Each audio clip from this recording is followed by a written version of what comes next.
Hey everyone, what is up? Aaron Lovejoy here for another Miniature Monthly product review. So, we don't do a lot of these, but every once in a while I get a product on my desk and I'm like, hey, let's check this out. Let's give it a good once over. And this particular product, I've done a lot of work with this company in the past. Doing a lot of armies and stuff in the past. We have painted quite a few of Dragonforge Designs bases. And that being said, their quality has always been really, really good. Not only that, but they have quite a few different styles of bases that are fully fleshed out for, I know if you're painting a lot of Games Workshop miniatures, the base sizes are changing constantly. And Jeff actually keeps up with them. I don't know how he does it, but he does. So I'm painting this huge Sisters of Battle army right now, and we needed bases. So I told my client, I could sculpt some bases up for you with putty and paste and pumice and all that stuff.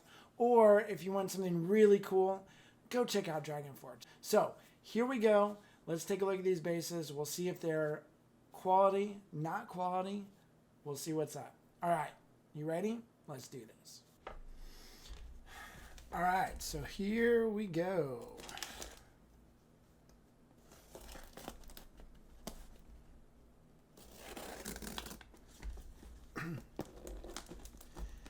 It is always excited opening up a Dragonforge design box.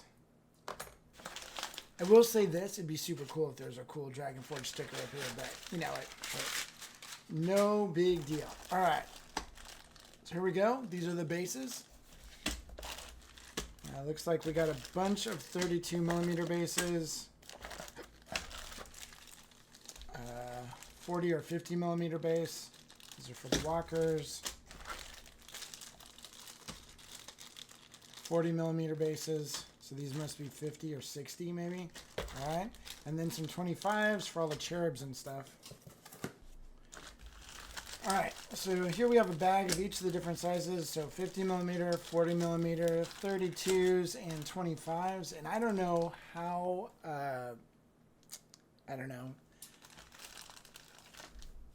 how big of a deal bases are, the actual size of the bases. But if you were wondering, let me put my tear on. If you were wondering if this is about the size that it says it is, sometimes, you know, people, they don't quite get very good at the sizing. So 25.4, that's dead on. I would say at 0.5 of a millimeter would be not so bad. You know, any a little leeway there. Either way, 49.94. Let's go for the 32s.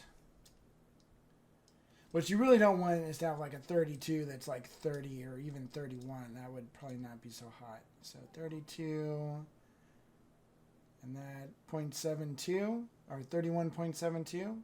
Good. And this is just a quick measurement here on my calipers. It's probably not precise either, but pretty close. And the 40 millimeter base, 40.11. Not bad, Jeff. These look great. Okay, so let's take a little closer look at each of the bases. And you will maybe see what I mean by these are some of the base bases out there. All right, let's zoom on in here. One thing I really like about Jeff's bases is, first off, they're flat. Now, some of you might be looking at that going, hey, you know, that's you know, I've got these bases that have rocks all over them and they're super cool. I've seen bases that are almost a miniature in and of themselves. The problem is you can't fit a miniature on that base. Like you need some flat area on the base to fit your miniature. So these bases are great in that sense. They're all fairly flat, but still have a lot of detail in them. I mean, look at all that detail, all those skeletons. Very, very cool. All the texturing on the rocks and stuff. Very nice. And if we look at the backside, little to no air bubbles. And we see a couple, I don't even know if that's a bubble. Very, very flat. Very flat bases. And this is important because when you got your guys all lined up, You don't want, you know, angled bases or anything like that. And bubbles on the back, that's a big pet peeve of mine, you know, especially like in the outer edges and stuff. Notice these are like, look at this. That's about as close to perfect as it gets. Perfect, perfect, perfect. The only thing we would do back at the shop is we would do a light, you know, a light sanding or just a scraping of your hobby knife to kind of get this outside edge of flashing off. The other thing you'll notice is there are no mold lines anywhere. There's not a mold line like halfway up, nothing. These are like perfect. And that's because they're cast upside down. The resin's poured right up to the top. And then Jeff has a way of making this flat. And I don't know what it is, but his bases are just amazing. Perfect. So let's take a look real quick at all the details of these. These are the 5 that come in the 40 mil base set. And a lot of times Jeff has multiple sets for each size, especially like 32 where you're going to have a lot of troops and stuff. That base is amazing right there. Very, very cool. And this one is too. I love it. Love it, love it, love it. Okay, so those are the 40 mils. Let's take a quick look at the 50 mils for this set. Some similar things here. Very cool. So it's like you're on the inside of some monastery or something. These are perfect for Sisters of Battle, I think. Very cool. I love the broken away edges on some of the bases. Nice. All right. So 50 millimeter. Here's the 32s. We'll start going through these real quick. This is a really nice touch right here. Jeff does this a lot where he'll have cutaways with stuff on the inside. Very cool. I really like this base. I like all of these bases. They are amazing. You can just almost get ideas of how you're going to paint these, like what colors you could put in, or if they're all going to be all rock, whatever. Very cool. This one, last one. And if you see some of that little flashing and stuff, that's literally just, it's just like flash on your miniatures, except with the resin, you can almost just scratch it off with your fingernails. It's awesome. Little manhole cover with all the fleur-de-lis. Very cool. And then let's take a look at 25s. And they are pretty awesome as well. So it's safe to say that if you do an army with these style bases, they are all going to look like they fit in the same world. They fit in the same monastery or whatever. If you're a really good modeler, maybe you build a monastery that looks very much like this with the little rocks and stuff. That'd take a lot of work, but you know what? If you're not putting a lot into it, you're not getting a lot out of it, right? So very, very cool. I will say this: when these bases are painted up and everything, and the miniatures on them, it just makes an army look better.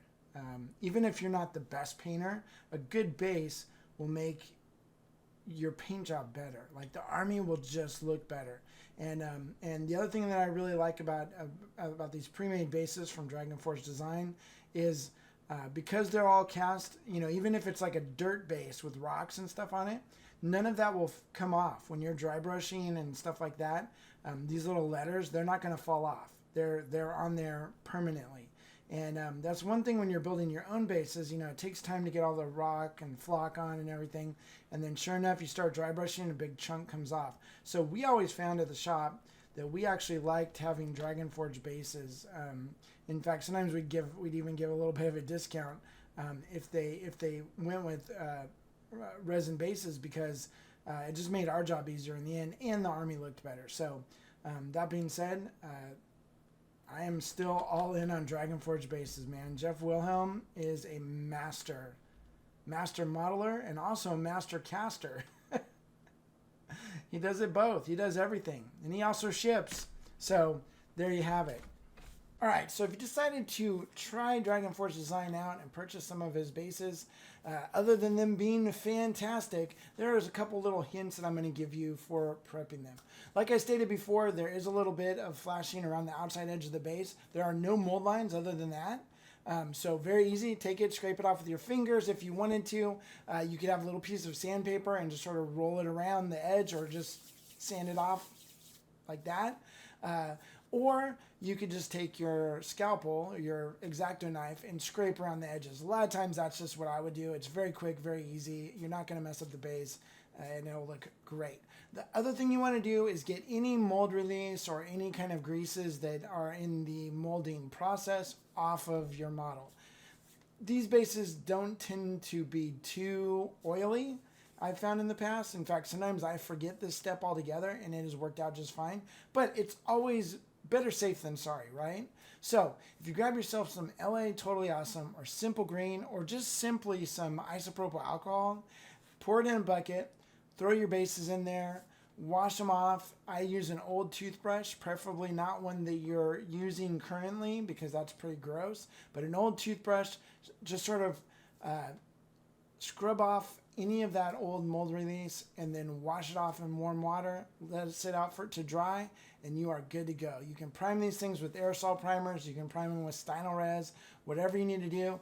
I typically use Painter's Touch 2X. It's this stuff right here. It's amazing. Goes on fast, super opaque black, and it is ready to go. That being said, let's take a look at what my bases look like on the Sisters of Battle Army from Dragon Forge Design.